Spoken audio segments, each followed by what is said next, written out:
ನಾವೆಲ್ಲರೂ ಇಂದು ಒಂದು ನಾಟಕ ರಂಗದ ಮೇಲೆ ಬದುಕುತ್ತಿದ್ದೇವೆ. ಇಲ್ಲಿ ಮುಖಕ್ಕಿಂತ ಹೆಚ್ಚಾಗಿ ಮುಖವಾಡಗಳಿಗೆ ಬೆಲೆ ಜಾಸ್ತಿ. ಸೋಷಿಯಲ್ ಮೀಡಿಯಾ ಆನ್ ಮಾಡಿದರೆ ಸಾಕು, ಎಲ್ಲರೂ ಸುಖವಾಗಿದ್ದಾರೆ, ಎಲ್ಲರೂ ಶ್ರೀಮಂತವಾಗಿದ್ದಾರೆ, ಎಲ್ಲರೂ ಪರ್ಫೆಕ್ಟ್ ಅಂತಾನೆ ಅನಿಸ್ತಾರೆ. ಆದರೆ ಸತ್ಯ ಬೇರೆಯೇ ಇದೆ. ಇಲ್ಲಿ ಹೆಚ್ಚಿನವರು ತಾವು ಹೇಗಿದ್ದಾರೋ ಹಾಗೆ ಕಾಣಿಸಿಕೊಳ್ಳಲು ಹೆದರುತ್ತಾರೆ. ಜಗತ್ತು ತಮ್ಮನ್ನು ಮೆಚ್ಚಲಿ ಅನ್ನೋ ಒಂದೇ ಕಾರಣಕ್ಕೆ ಎಲ್ಲರೂ ನಟನೆಯನ್ನೇ ಬದುಕನ್ನಾಗಿ ಮಾಡಿಕೊಂಡಿದ್ದಾರೆ. Everyone is acting. ಇಲ್ಲಿ ನಗು ಸುಳ್ಳು, ಸಂಬಂಧಗಳು ಸುಳ್ಳು, ಕೊನೆಗೆ ನಾವು ತೋರಿಸೋ ವ್ಯಕ್ತಿತ್ವವು ಸುಳ್ಳಾಗಿ ಹೋಗಿದೆ.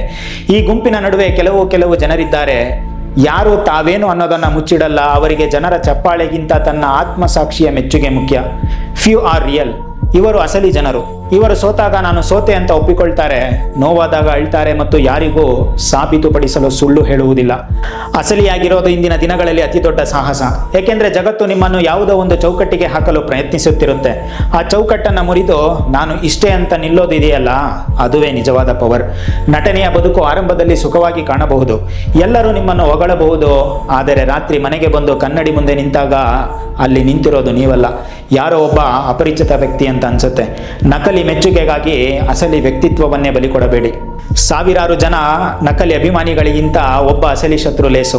ಯಾಕೆಂದ್ರೆ ಅಲ್ಲಿ ನಟನೆಯ ನಾಟಕ ಇರಲ್ಲ. ನೆನಪಿಡಿ, ನೀವು ಎಷ್ಟು ದಿನ ನಟಿಸಿದಿರೋ ಒಂದು ದಿನ ಸತ್ಯ ಹೊರಬಂದೇ ಬರುತ್ತೆ. ಅಂದು ನೀವು ಕಟ್ಟಿಕೊಂಡ ಸುಳ್ಳಿನ ಸಾಮ್ರಾಜ್ಯ ಉರುಳಿ ಬೀಳುತ್ತೆ.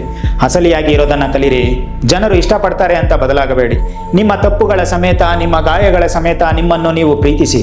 ಜಗತ್ತಿನಲ್ಲಿ ಅಸಲಿ ವ್ಯಕ್ತಿಗಳಿಗೆ ಬೆಲೆ ಬರಲು ಸಮಯ ಹಿಡಿಯಬಹುದು, ಆದರೆ ಬೆಲೆ ಶಾಶ್ವತವಾಗಿರುತ್ತದೆ. ಗುಂಪಿನಲ್ಲಿ ಒಬ್ಬರಾಗುವ ಬದಲು ಮೌನವಾಗಿ ನಿಮ್ಮ ಅಸ್ತಿತ್ವವನ್ನು ಕಾಪಾಡಿಕೊಳ್ಳಿ.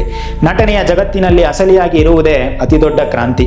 ಆ ಕ್ರಾಂತಿ ನಿಮ್ಮಿಂದಲೇ ಶುರು ಮಾಡಿ. ಎಲ್ಲರೂ ನಟಿಸುತ್ತಿರಲಿ, ನೀವು ಮಾತ್ರ ಅಸಲಿಯಾಗಿರಿ.